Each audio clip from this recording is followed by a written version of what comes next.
পরীক্ষার হলে পৌঁছানোর পরে প্রশ্নপত্র যখন পাবে তখন কোনো তাড়াহুড়ো করবে না, প্রয়োজন একদম আরামসে প্রশ্নটা পড়ে যাবে। হ্যাঁ, কী আসছে একদম দরকার হলে পুরো টাইম 3 ঘন্টা ধরেই তুমি প্রশ্নটাই পড়ে যাবে। হ্যাঁ, বুঝতে হবে যে কী প্রশ্ন আসছে, বুঝেই সারতে হবে।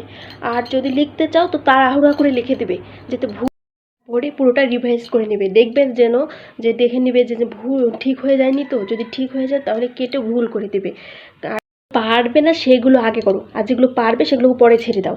আর পরীক্ষার সময় মাথা প্রচণ্ড গরম করে ফেলো, যাতে একের পর এক ভুল করেই যাও। সব সময় মাথায় রাখবে যে আমাকে ফেল করতেই হবে, ফেল যেদিকে হবে সেরকম কিছু করে যাবে যাতে ফেল আসেই।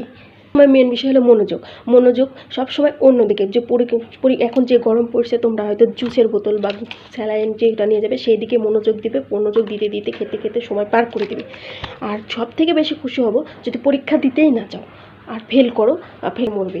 বড় বই নিয়ে যে ধরা পড়বে এবং বাড়ি চলে এসে আমাদের কাছে সমবেদনা আমরা জানাবো। আর দেখছো যে পরীক্ষাতে কিছুই পারছো না, তাহলে জুস খেতে বাসায় চলে আসবে। যে গরম পড়ছে অনেক শান্তি পাবে।